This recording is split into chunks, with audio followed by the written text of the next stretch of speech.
नमस्कार. आज आपण एका अशा जगाची सफर करणार आहोत, ज्या जगात आपण सर्वजण कधी ना कधी राहिलो आहोत, पण पण मोठे झाल्यावर आपण त्याचे नियम पूर्णपणे विसरून गेलो आहोत. हां, हे जग आहे लहान मुलांच्या मेंदूचं. अगदी बरोबर. आज आपल्या या सखोल चर्चेचा मुख्य विषय आहे सुप्रसिद्ध स्विस मानसशास्त्रज्ञ जीन पियाजे. आणि त्यांनी मांडलेले बालविकासाचे म्हणजे चाइल्ड डेव्हलपमेंटचे सिद्धांत. नक्कीच. आणि आजची ही चर्चा आपण विकिपीडियावरील जीन पियाजे यांच्यावरील विस्तृत संशोधन, काही महत्त्वाचे मानसशास्त्रीय लेख आणि त्यांच्या जीवनकार्यावरील नोट्स यांच्या आधारे करत आहोत. हो, आणि या चर्चेमागचा आपला मुख्य उद्देश हाच आहे की लहान मुले आणि प्रौढ यांच्या विचार करण्याच्या पद्धतीत नेमका काय फरक असतो आणि मुले टप्प्याटप्प्याने ज्ञान कसं ग्रहण करतात याच्या मुळापर्यंत पोहोचणं. खरंय.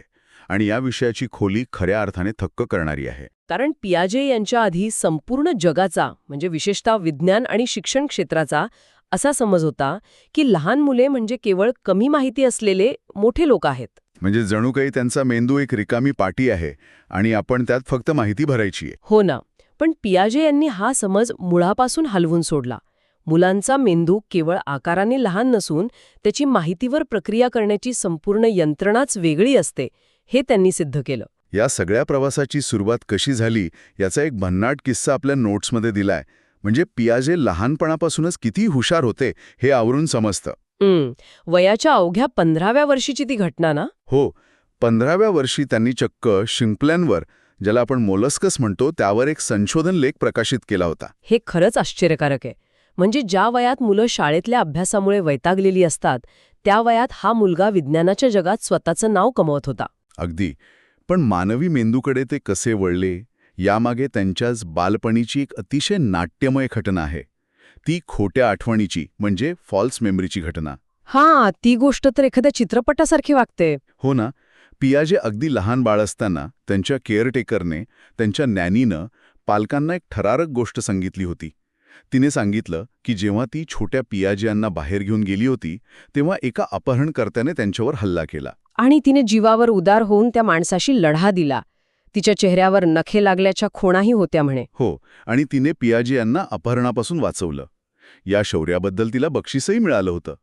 पण गंमत म्हणजे पियाजे मोठे होत असताना त्यांच्या मेंदूत या घटनेची एक अतिशय स्पष्ट आणि हुबेहूब आठवण तयार झाली होती.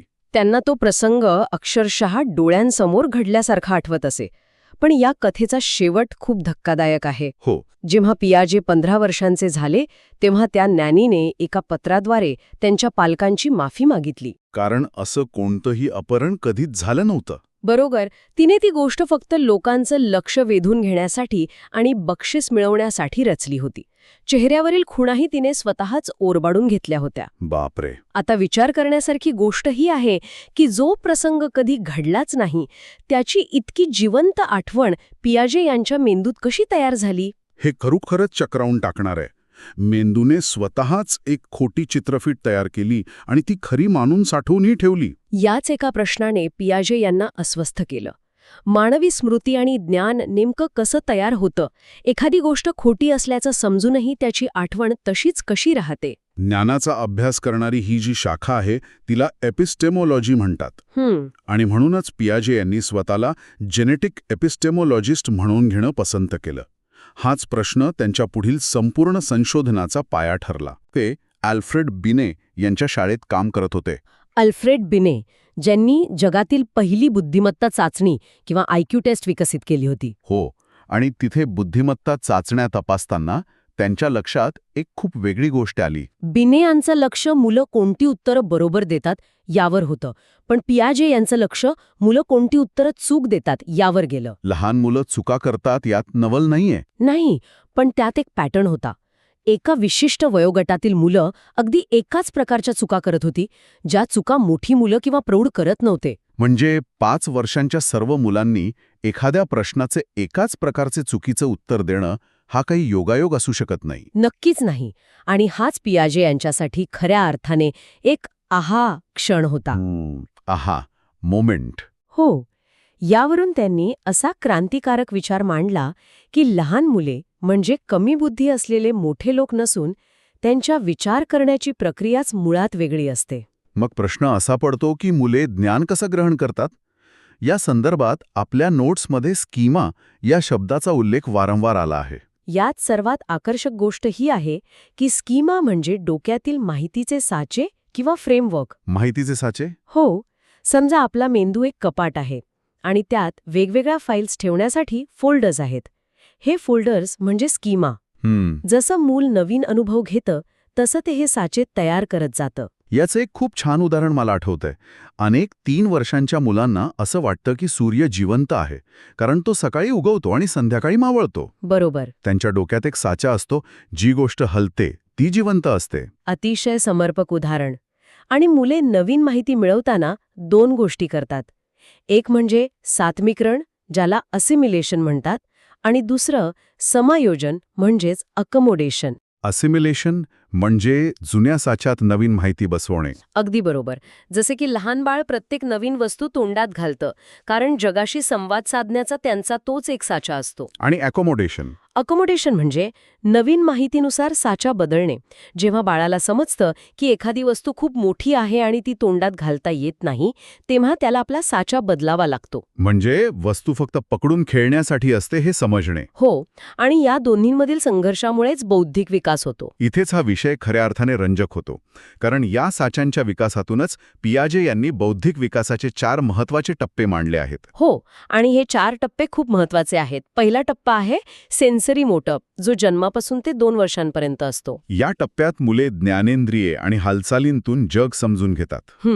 आणि याच टप्प्यातील सर्वात मोठी अचीवमेंट म्हणजे ऑब्जेक्ट परमनन्स. ऑब्जेक्ट परमनन्स म्हणजे डोळ्यासमोरून वस्तू हटवली तरी ती अस्तित्वात असते हे समजणे. अगदी.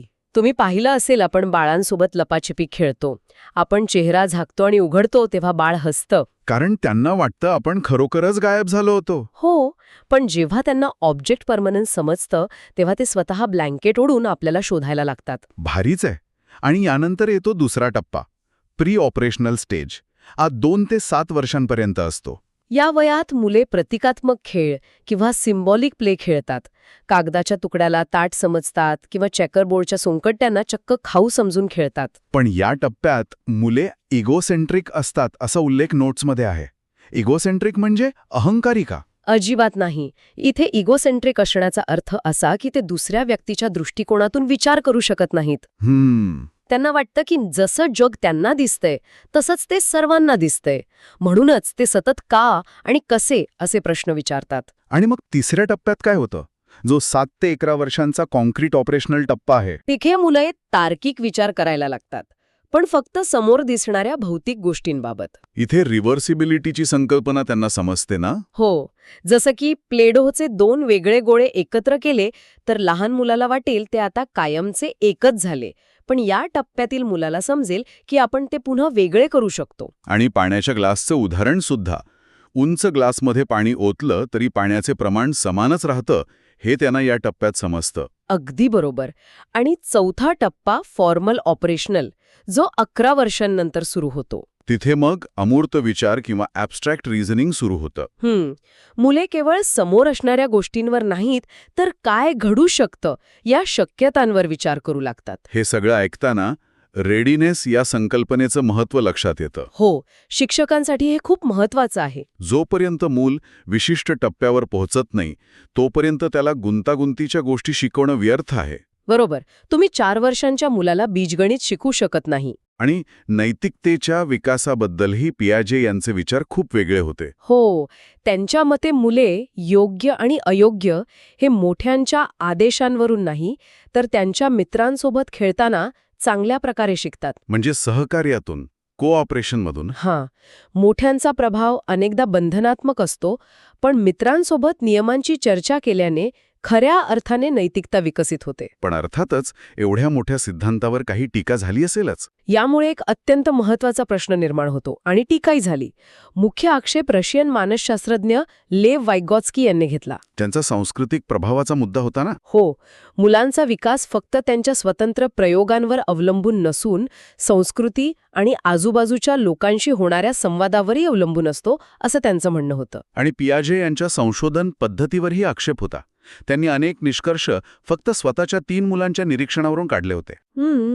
सॅम्पल साईज खूपच लहान होती. शिवाय आधुनिक प्रयोगांमध्ये असंही आढळलं आहे की मुले पियाजे यांनी ठरवलेल्या वयापेक्षा खूप आधी काही गोष्टी समजू शकतात. जसं की 6 महिन्यांच्या मुलांनाही नंबर समजतात. हो, आणि इस्थर थेलेन यांचा प्रयोगही महत्वाचा आहे.